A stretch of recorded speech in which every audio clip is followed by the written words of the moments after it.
নমস্কার নমস্কার বন্ধুরা, বন্ধুরা। তো নতুন ভিডিওতে তোমাদের সবাইকে স্বাগতম জানাই। আর একদম তোমরা কে কেমন আছো অবশ্যই কমেন্টে জানাও। আর বিশেষ করে বিশেষ ভিডিও নিয়ে এসেছি যেহেতু অবশ্য। একটা কথাই বলবো, ইউনুস মানে ইউনুস হ্যাঁ। সরকারকে বা ইউনুসকে স্যারকে নিয়ে যে এত এত কিছু গুজব বা এত কিছু মানে একটু আগে আমরা একটা ভিডিও দেখেছিলাম, হয়তো কাল পরশু পোস্ট হবে। হ্যাঁ, সেই ভিডিওতে বলছে যে ইউনূস সরকার কেমন, এক একজনের এক এক মানে মতামত, ব্যক্তিগত কেউ। ইউনুস কেমন, হ্যাঁ, উনি ব্যক্তি কেমন সরকার দেশ চালাচ্ছে, হ্যাঁ, একদম এনাকে কি কতদিন রাখা যায় বা কি। কতটা ভালো মানুষ, সমস্ত কিছু কোশ্চেন হয়েছিল একদম, সেখানে। কিন্তু শুধু নেগেটিভ কমেন্ট সেটা নয়, পজিটিভ কমেন্টও মানে এসছে। 90% পজিটিভ কমেন্ট হ্যাঁ এসছে, হ্যাঁ, হ্যাঁ। নেগেটিভ কমেন্টও আছে, সেরকমই সমস্ত বিষয়টা জানা উচিত আর আমাদের। যেহেতু আজকে একটু হাটকা এবং শেখ হাসিনা এর মধ্যে অনেক অনেক কিছু এমন এমন ভাইরাল ক্লিপ ভাইরাল হয়েছে, ও যেহেতু দেখবো ডক্টর ইউসুনের ক্ষমতা, মানে বুঝতে পারছো ডক্টর ইউনুস এই পর্যায়ে যে ক্ষমতা, মানুষের যে আবেগ, সেটা কিন্তু ভালোভাবে অ্যাবজর্ব করতে পারছে। একদম, আর দেখি কি বলতে, মানুষের চাহিদাও পূরণ করতে পারছে, হ্যাঁ, দীর্ঘায়ু হতে যাচ্ছে, মানে ক্ষমতা দীর্ঘায়ু হচ্ছে। মানে একদম। মানে চিরস্থায়ী নয়, দীর্ঘায়ু, মানে হয়তো বেশি দিনের জন্য। হয়তো কোনো দলের ক্ষেত্রে যদি হয়, সংগঠন হয়, যদি হ্যাঁ জিতে যায়, হয়তো ইউনুস সরকারকে আনতেও পারে, যেটা একদম, একটু বোঝা যাচ্ছে। কিছু একটা গোলমাল আছে। কিছু একটা চলছে, তো দেখা একদম যাক নেক্সট সরকার কোন দল গঠন করে, সেটা তো একদমই। দেখার বিষয়। আমরাও তো চলে যাচ্ছেন, আমরাও দেখবো, আমরাও তোমাদের রিয়াকশন, সাথেই দেখবো। একদম রিয়াকশন ভিডিও দেবো, তো দেখা যাক। আর মেইন ভিডিও তোমার ডিসক্রিপশন বক্সে পেয়ে যাবে, ওখান থেকে তোমার চেক আউট করতে পারো। তো চলো গাইস, আজকে ভিডিওটি শুরু করা যাক।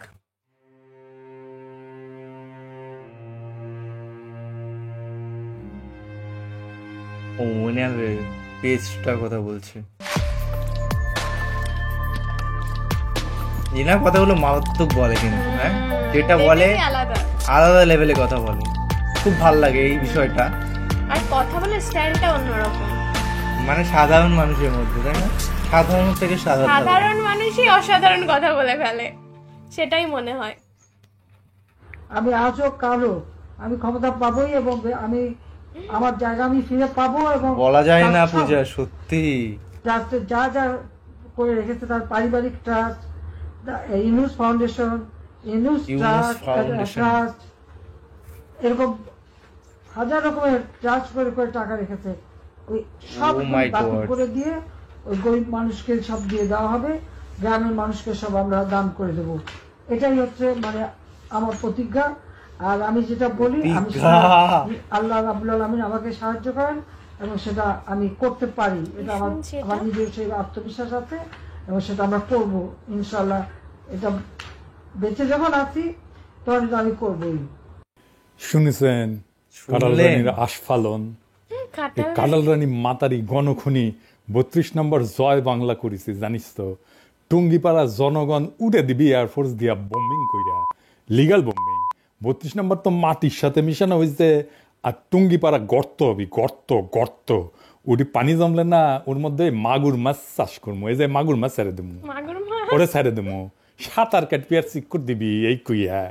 বঙ্গবন্ধু মরে নাই, আমি মরি নাই, বঙ্গবন্ধু মরে নাই। এই, আমি বঙ্গবন্ধু তোরে মায়ের চুরি জোরে পুটকি দিয়ে ঢুকাই দেবো আমি। তো হাসিনা ইনকা হুঙ্কার দেওয়ার সাহস কেমনে পায়? কারণ ইন্ডিয়া প্লাস ওয়াকার আর বিএনপি চুক্তি করেছে হাসিনার দলকে নির্বাচনে আনবি, তারপর এই টার্মে তারা বিরোধী দল বানাবে আওয়ামী লীগকে। বিএনপি তো লেজে গবরে করে ফেলবে প্রথম টার্মেই, তাইলে পরের টার্মে কনফার্ম পাওয়ারে আসবি আওয়ামী লীগ। তারপরে কি করবি সেটা তো কইলই, উই এটা সালসা খাইছে, ইন্ডিয়ান সালসা, এই সালসা খাইয়া হুঙ্কার দিতেছে। বিএনপি নিয়ে কিছু কভার চাই না, ঝাঁপে পড়ে একেবারে আমার উপরে বিএনপির লোকেরা। এইভাবে ঝাঁপে পড়তো আওয়ামী লীগ, হিন্দুত্ববাদী, বাঙ্গু প্রগতিশীল আর বামেরা আমার উপরে। সেদিন বাগে খাইছে, কিন্তু আমি তখনই কইছিলাম বিএনপির মধ্যে একটা প্রগতিশীল বিএনপি আছে, ওই প্রগতিশীল বিএনপি খাবি বিএনপি। তাই হচ্ছে হাসিনা যে জয় বাংলা হয়ে যাবে, এটা খুব শিগগিরই হবে, অকস্মাৎ হবে। এটা কে জয় বলছে? বাংলা বারবার মানে কে ঠান্ডা বলছে? নাকি কে যেন বলছে? এরকম এই হতো না? বান্দা কোনো জ্যোতিষীর অঙ্ক কইসা না, এটা পলিটিক্যাল ইনটিউশন, রাজনীতির গন্ধ বোঝা। বাতাসে আপনি রাজনৈতিক পরিবর্তনের গন্ধ পান। আমারা নিয়ে সেই সময় বিএনপির লোকেরা পর্যন্ত বলতে, আমি সকাল সন্ধ্যা হাসিনারে ফেলাই দিই। হাসিনা যে বারুদের উপরে বসে আছে, যে কোনো সময় যে কোনো স্ফুলিঙ্গে ছোঁয়ায় বিস্ফোরিত হবে, এটা বোঝার জন্য রাজনৈতিক দৃষ্টি লাগে, পলিটিক্যাল উইজডম লাগে। স্ফুলিঙ্গ কখন লাগবে আপনি সেটা বলতে পারেন না, কিন্তু বারুদে আগুন যে লাগবেই সেটা আপনি নিশ্চিতভাবে বলতে পারবেন। সেই ইনটিউশন থেকে, সেই বুঝ থেকে, সেই আক্কেল থেকে আমি মনে করি বিএনপির কোনো রাজনৈতিক ভবিষ্যৎ নাই, যদি না সে নিজের রাজনৈতিক লাইন বদল না আনে। আরো স্পষ্ট করে বলি, বিএনপির ভারতমুখী লাইন যদি তারা না ছাড়ে তাহলে ক্ষমতা আসা তো দূর কি বাত, দলটিকে কিনা দেখেন। অনেকে বলবেন কে আসবে, ভাইজান কেউ কখনো আসিফ নাহিদদের নাম জানতো জুলাই? জানতেন না। জাতীয় নেতা হইয়া গেল, এখন সেজন্য জিগায়েন না যদি বিএনপির রাজনৈতিক ভবিষ্যৎ না থাকে তাহলে কে আসবে। নেতা উত্থিত হইতে টাইম লাগে না। 1975-এর 6 নভেম্বর কারো কল্পনাতে ছিল জিয়া আগামীকাল রাষ্ট্রপ্রধান হবে? আগস্ট মাসে 5 তারিখে কেউ জানতো যে প্রফেসর ইউনূস 7 মাসের মধ্যে অতি জনপ্রিয় একজন রাষ্ট্রপ্রধান হবেন বাংলাদেশে? ইতিহাস তার নেতা তৈরি করে, নেতা তৈরি থাকে না। রাজনৈতিক দল তৈরি থাকে না। সাধারণত দেখা যায় তৈরি রাজনৈতিক দল রাজনৈতিক পরিবর্তনের নেতৃত্ব দিতে পারে না। 24-এর বিপ্লব তার সাক্ষী। যাই হোক, এবার আসেন বিএনপির রাজনৈতিক কৌশল আর তার প্রতিক্রিয়া নিয়ে আলাপ করি। এই যে এত ঘটনা ঘটতে যাইতেছে, তার প্রতিক্রিয়া বিএনপি নেতারা উন্মাদ হয়ে গেছে। উন্মাদ হয়েছে কচু খেতিরা। কচু খেতি কারা জানেন না? কচু খেতিদের আজকে ধর্ম না, পিনাকি যারা সুইসে তারা জয় বাংলা করতে পারে নাই এমন উদাহরণ আছে, কিন্তু বেশি না, অল্প।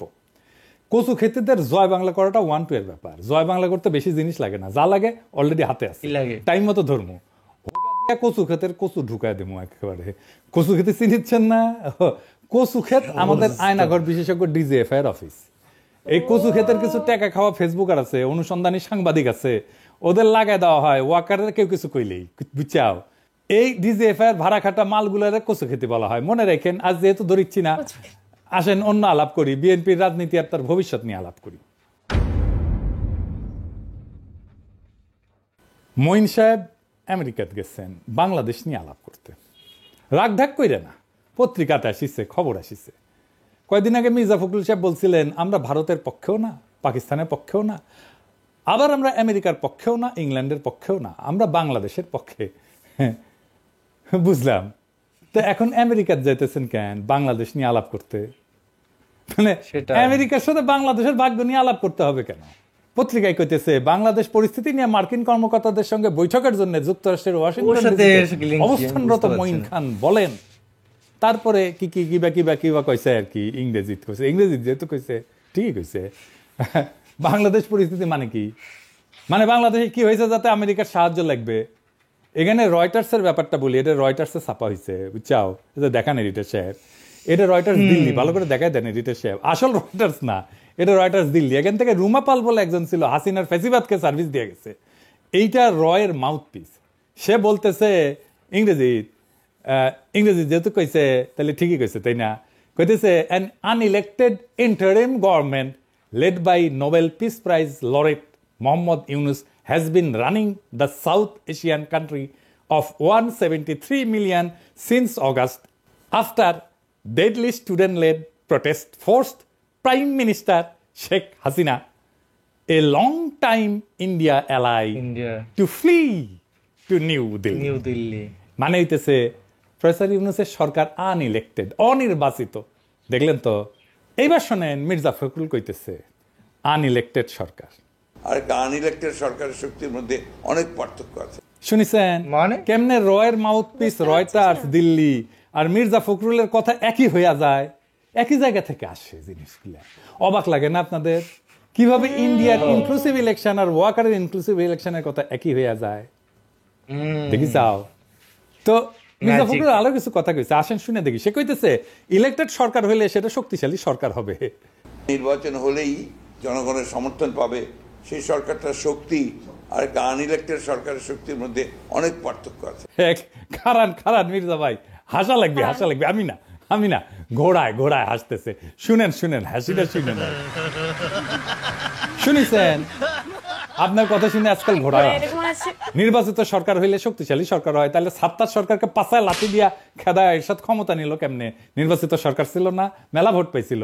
খালেদা জিয়ার প্রথম টার্মে হাসিনা দল ১৮০ দিন হরতাল আর নৈরাজ্য করলো কেমনে? ইলেক্টেড সরকার ছিল না ওই সময় খালেদা জিয়ার সরকার। 111 হইলো কেমনে? কার ক্ষমতায় থাকার টাইমে? বিএনপি ক্ষমতার টাকার টাইমে না? নির্বাচিত সরকার ছিল না, ঠেকাতে পারলেন না কেন? ৬৪ জেলায় বোমা হামলা ঠেকাতে পারলেন না কেন? জিয়া কি ইলেকশনে ক্ষমতা এসেছিল? ওনার সরকার কি দুর্বল ছিল? হ্যাঁ, যখন ইলেকশন করেছে তখনই উনি দুর্বল হয়ে গেছেন। আর রয়টার্সরা বলি, শেখ মুজিব কি ইলেক্টেড প্রেসিডেন্ট ছিল বাংলাদেশের? নেহরু কি ইলেক্টেড প্রাইম মিনিস্টার ছিল 1947 থেকে 1951 পর্যন্ত? লেনিন কি ইলেকশন করে ক্ষমতা নিছিল? মাও সেতুং কি ইলেকশন করে ক্ষমতা নিছিল? বাংলাদেশের ইলেকশন নিয়ে এত মাথা ব্যথা কেন তোদের? সরকারের বৈধতার জন্য ইলেকশন জরুরি না। ক্ষমতাকে অভিষিক্ত হইতে হয় জনগণের ভালোবাসায়, সমর্থনে। 1975-এর 15ই আগস্টে সোহরাওয়ার্দীর বডিগার্ড জয় বাংলা হওয়ার পরে জনতা পথে নামে আসা অভিষিক্ত করেছিল নতুন ক্ষমতাকে। প্রফেসর ইউনূস ছাত্র জনতার রক্তাক্ত বিপ্লবের মধ্যে দিয়ে ক্ষমতা এসেছে। উনি জনতার রক্তে, কান্নায়, ত্যাগে, ভালোবাসায় অভিষিক্ত। উনি আমাদের সুপ্রিম কমান্ডার, উনি আমাদের রাষ্ট্রের অবিসংবাদিত নেতা। তো এই রয়টার্সের প্রতিবেদনে বিএনপি কইছে নির্বাচন ডিসেম্বরে পরে গেলে অস্থিরতা তৈরি হইতে পারে। হ্যাঁ, সতর্ক করিছে নাকি? বিএনপির লোকেরা একটা কাটপিস করে আমার ভিডিও বানাইছে আমার বক্তব্য নিয়ে, যে আমি কইছি বিএনপি একটা গণতান্ত্রিক রাজনীতি করা দল, নির্বাচন তো চাইবেই। কথা সত্য, আমি এটা বলছি, কথাটা আমি এখনো বলি। বিএনপির নির্বাচন চাওয়াতে তো কোনো সমস্যা নাই, আমার কারোই নাই। আমার সাথে শয়তানি করিবেন না, ইনকে কইরা শয়তানি করলে কিন্তু শয়তানি আন্দায় দিব পিছন দিয়া। আমি এখনো সেটা বলি যে নির্বাচন চাওয়ার অধিকার আছে বিএনপির। নির্বাচন চাওয়ার জন্য আপনার কোনো সমালোচনা করি নাই, সমালোচনা করিচ্ছি আপনারা সংস্কার চাইতেছেন না। এমনকি বলতেছেন এই সরকার সংস্কার করলে সেটা ছুঁড়ে ফেলায় দিবেন। আপনাদের চাওয়া শুধু নির্বাচন, নির্বাচন, নির্বাচন। বুঝাই বলি, বিএনপির সাথে কেন আমাদের বিরোধ নির্বাচন নিয়ে? ক্ষমতা খুব আকর্ষণীয় জিনিস, একদম সেক্সের মতো, বুঝছাও? কিন্তু ক্ষমতার সেক্সের মধ্যে মিল কি জানেন? মনের একটা দেওয়ানার বিষয় থাকে। দুই ব্যাপারেই দুইজনের মনের মিল হইতে হয়, তাইলে শারীরিক সম্পর্কটা মধুময় হয়। এই সম্পর্কের মধ্যে কমিটমেন্টটা গড়ে ওঠে মন দেয়া নেয়ার মধ্যে দিয়ে, যারে আমরা প্রেম বলি। শুধু শারীরিক সম্পর্কটা হইতেছে নির্বাচন আর ক্ষমতা, আর রাষ্ট্রের সংস্কার হইতেছে সেই প্রেমের মতো দেয়া নেয়ার সম্পর্ক, যেটা আপনার পূরণ করতে হবে। কারণ রাষ্ট্রের সংস্কার এই জুলাই বিপ্লবের একটা অন্যতম প্রধান লক্ষ্য ছিল।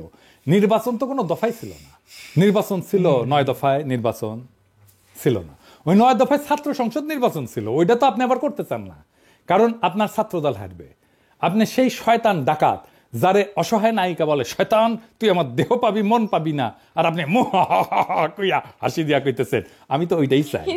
আপনাদের ভাষাও তাই, ডাকাতের মতো বাপ বাপ কইরা নাকি নির্বাচন দেবে প্রফেসর ইউনূস। আপনি চান হাসিনার রাষ্ট্র ঠিক একই রকম থাকুক, কারণ এইটাই ইন্ডিয়ার প্ল্যান। ইন্ডিয়ার রাজনীতি মানুষ বুঝে, বোকা না মানুষ। মানুষ এত বেকুব না।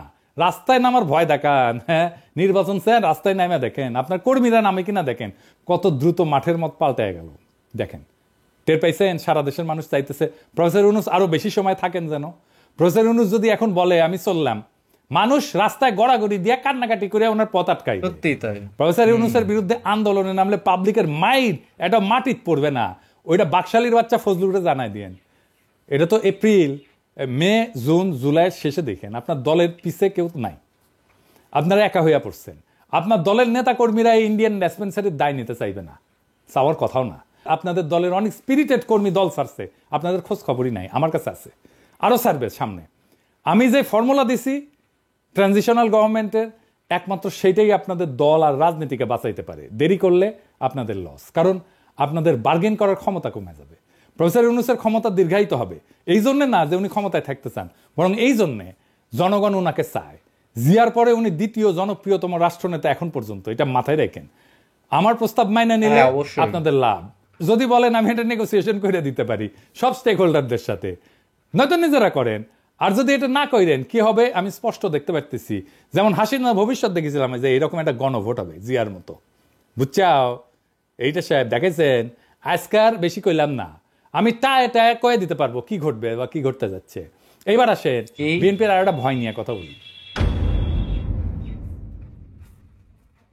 মির্জা ফখরুলের সোশ্যাল মিডিয়া নিয়ে একটা ভাইরাল বক্তব্য দেখে আসি। এখন এখানে সবচেয়ে বড় প্রবলেম দাঁড়িয়ে গেছে আপনার সোশ্যাল মিডিয়া।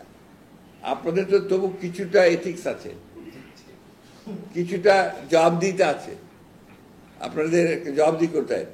সোশ্যাল মিডিয়াতে কোনো জবাবদিহিতা নাই, জঘন্য ভাষায় কথাবার্তা বলা হচ্ছে।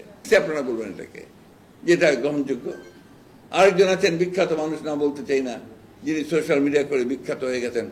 তার মুখের ভাষা শুনলে তো আমার সন্দেহ হয় যে আমরা কোনো সভ্য দেশে বাস করছি কিনা। মির্জা ফখরুল বলতেছে হলুদ মিডিয়ার এথিক্স আছে, সোশ্যাল মিডিয়ার এথিক্স নাই। হলুদ মিডিয়ার এথিক্স আছে মির্জা ভাই, তা ঠিক। আমরা তো হাসিনার প্রেস কনফারেন্স দেখতাম, তাই না? এথিক্স তো দেখতাম ওইটি। যারা 111 ঘটালো মিডিয়া থেকে, এথিক্স তো দেখছি, তাই না? ওইটি যারা ফ্যাসিবাদের বয়ান উৎপাদন করলো, এথিক্স তো দেখছি ওদের, তাই না? মিডিয়ার এথিক্স তো দেখলাম। যারা 21 আগস্ট গ্রেনেড হামলার সময় এটা বিএনপির কাজ বলেছিল, এথিক্স তো দেখলাম। তারেক রহমানকে ডেমোনাইজ করে শয়তান হিসেবে প্রতিষ্ঠিত করার জন্য দিনের পর দিন প্রচারণা চালাইছে। খুব এথিক্স না? হ্যাঁ, বিজেএফ এর পাঠানো টেক্সট ছেপে দিছে মিডিয়াগুলা, খুব এথিক্স না? স্বীকারও করিছে আবার মাহফুজা। জঙ্গি নাটক সাজাইতে প্রথম আলো, ডেইলি স্টার, খুব এথিক্স। পুরে আমার এথিক্স মারানি রে। কালবেলা সম্পাদক যায় আয়না ঘরে যায় আলেমদের টর্চার করার সময় ইন্টারোগেট করার টাইমে হাজির থাকতো, সেটা খুব এথিক্স না? আপনার এথিক্সের কি বান্দা তো চিন্ময় প্রভুপাদের সাথে। মির্জা ভাই মির্জা আব্বাসকে গালি দিছে শুয়োরের বাচ্চা বলিয়া, তাই খুব ঘোষা হয়েছেন। আপনি রাজনীতি করতে আসবেন, গালি খাবেন না?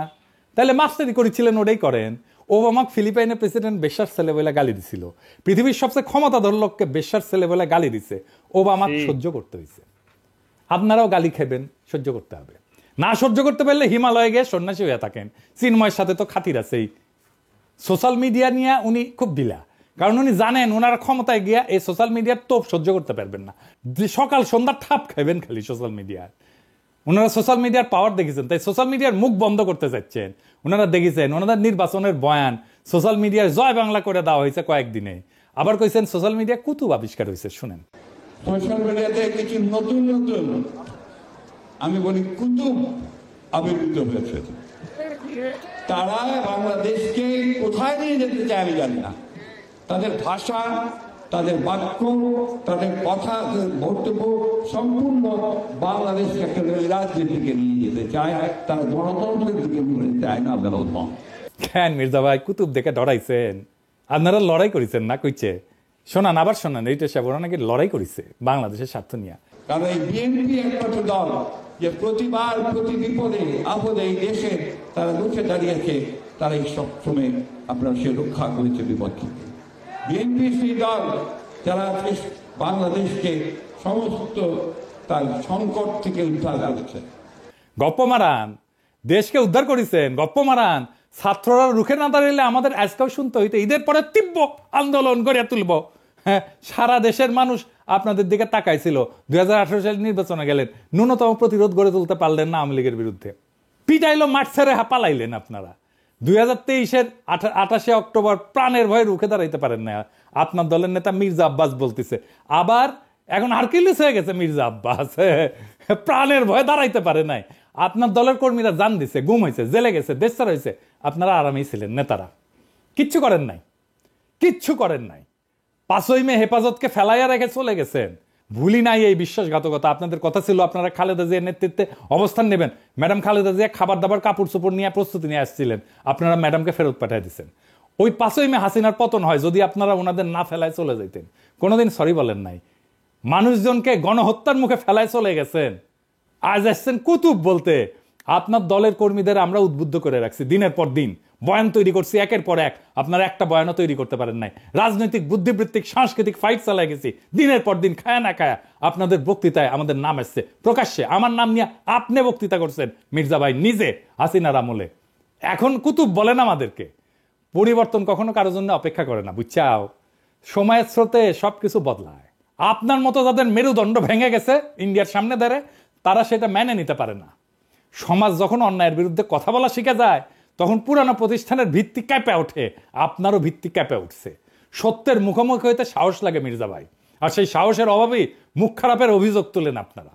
যারা বছরের পর বছর জনগণকে শুয়ারের মতো শাসন করে গেছেন আপনারা, তাদের শুয়ারের বাচ্চা বলারা খুবই সত্যি কথা, খুবই ন্যায্য কথা। পরিবর্তন যখন দরজায় করা নাড়ে, তখন যারা বছরের পর বছর সুবিধার গতি আগ্রাইছিল, তাদের আরাম আয়েশের পৃথিবী কাঁপা ওঠে। তাদের সেই আরামের কুহক ভেঙে যাওয়ার কষ্ট এখন স্পষ্ট হয়েছে। আপনারা অভ্যস্ত ছিলেন মানুষকে মুখ বুঝে সহ্য করতে দেখতে। আপনাদের অন্যায় আর ভণ্ডামের বিরুদ্ধে কেউ কথা বলবে না, মুখ খারাপ করবে না। কিন্তু দুনিয়া বদলায় গেছে। আজকের এই সোশ্যাল মিডিয়ার যুগে প্রত্যেকটা কণ্ঠ স্বাধীন, প্রত্যেকটা প্রতিবাদ জোরালো। এখন আর মানুষ আরামপ্রিয় ভণ্ডদের প্রশংসায় ফুল ছিটায় না, বরং তাদের আসল চেহারা দেখায় দেয়। আপনাদের মিথ্যার দেওয়াল ভেঙে পড়ছে। আরামদায়ক জীবনের স্বপ্নগুলা দুঃস্বপ্নে পরিণত হয়েছে। যাদের সবসময় সম্মানের মুখোশে ঢাকা ছিল মুখ, আজকে তাদেরই মুখোশ খুইলা গেছে একেবারে। সোশ্যাল মিডিয়া সেই আয়না যেখানে জনগণের ক্ষোভ প্রতিফলিত হয়। আর সেই আয়নায় একদম। নিজেদের কদর্য চেহারা দেখা আপনারা উন্মাদ হয়ে উঠছেন। আপনারা যে কমফোর্ট জোন বানাইছিলেন সেটা ভেঙে যাওয়ার তীব্র যন্ত্রণায় আপনাদের ঘুম চলে গেছে। মুখ খারাপের দোহাই দিয়া সেই বাস্তবতাকে মুছে ফেলা যায় না মির্জা ভাই। নিজেদের তৈরি আরামের দুনিয়া ধৈসা পড়ছে, কারণ সাধারণ মানুষ আর ভণ্ডামি মেনে নিতে রাজি না। সমাজের মুখ বন্ধ করার দিন শেষ। এখন শুয়োরদের আয়নায় নিজেদের মুখ দেখতে কষ্ট হয় আপনাদের, তাই চিৎকার করে বলেন মুখ খারাপ, মুখ খারাপ। ভুয়া রাজনৈতিক কথাবার্তায় পরিবর্তন আসে না, 70 দশকের মঞ্চ কাঁপানো কথায় পরিবর্তন আসে না। এখন সময় কাজ কইরা দেখানোর, সমাধান দিয়া দেখানোর সময়। আপনাদের সময় আসছে এই পরিবর্তন মাইনা নেওয়ার। ক্ষমতা, দম্ভ আর ভণ্ডামি দিয়ে আর কতদিন টিকবেন? পরিবর্তনের হাওয়া চলমান, রুখে দাঁড়ানোর সাহস যাদের আছে, তাদের কণ্ঠ চিরকাল উচ্চারিত হবে। এই চিৎকার, এই আর্তনাদ, এইটাই সেই ভেঙে যাওয়া দুনিয়ার প্রতিধ্বনি। আর এই প্রতিধ্বনি বলে দিচ্ছে যে পরিবর্তন অবশ্যম্ভাবী। আপনাদের দম্ভের গম্বুজগুলো একে একে ভেঙে পড়বে, আর সেইখান থেকে বেড়ে আসবে এক নতুন বাংলাদেশ, যেখানে সত্য বলার সাহস কেউ কোনোদিন হারাবে না। আপনাদের সামনে সত্য উচ্চারিত হবে মুখ খারাপ দিয়াই। ইনকিলাব জিন্দাবাদ। জিন্দাবাদ। ইনকিলাব জিন্দাবাদ বললো। হ্যাঁ, এটা তো সেই আমাদের বঙ্কিমচন্দ্র এখানে, চট্টোপাধ্যায় হ্যাঁ, যেটা। সেটাই। তো তো কথা হলো এটাই যে উনি কিন্তু এমন ধরনের কথা বলে, কথার মধ্যে কিন্তু ফানি সোর্স ঢুকিয়ে দেয়, মানে না মানুষ ইনকিলাব জিন্দাবাদ কিন্তু ওই যে কংগ্রেস নাকি ওটা আমাদের দেশে হ্যাঁ সেই জিনিসটা ফলো করলো বিশেষ করে ও। মানে তো বিষয়টা অনেকটাই কমপ্লিকেটেড ছিল। সে কথাগুলো কিন্তু একদম বাস্তব বলেছে, কিন্তু যেই সোর্সে বলেছে খুব ফানি সোর্সে বলেছে। হ্যাঁ এখানে বলতে যাচ্ছে যে বিএমপি কে এত সুযোগ দেওয়া আছে, এত সুযোগ এত দেওয়া আছে। সুযোগ, মানে যে কথাটি লাস্ট মানে মাঝখানে বলেছিল যে নেতা কিন্তু ইতিহাসে জন্ম নেয়, কেউ কিন্তু জানতো না যে ইউনূস সরকার আসবে, সেই জিনিসটা। আমিও প্রধানমন্ত্রী হতেই পারি, বলা তো যায় সেটা না। কে কখন কি হয়ে যাবে এটা কিন্তু ইতিহাস আর আগের থেকেই ডিসাইড ডক্টর থাকে। ইউনূস ভেবেছিল যে ইদানিংকালীন সরকারের ভারতেই আসতে পারছিল না সে, মানে বাংলাদেশে আসতে পারছিল না সে সে, এখন এখন প্রধানমন্ত্রী। তো কি কোথাতে অবশ্যই কি ভাই, হয়ে যায় কি হচ্ছে। আর একদম। যে শেখ হাসিনা মানুষকে অত্যাচার করে সে এখন ইন্ডিয়াতে। সেটাই, সেই মুখোশ বেশি দিন থাকে না। তো গাইস যে যেরকম কর্ম করবে তেমন ফল অবশ্যই অবশ্যই পাবে। পাবে। আমি করলে পাবো, পূজা করলে পাবে, একদম। পূজা না করলেও পাবে।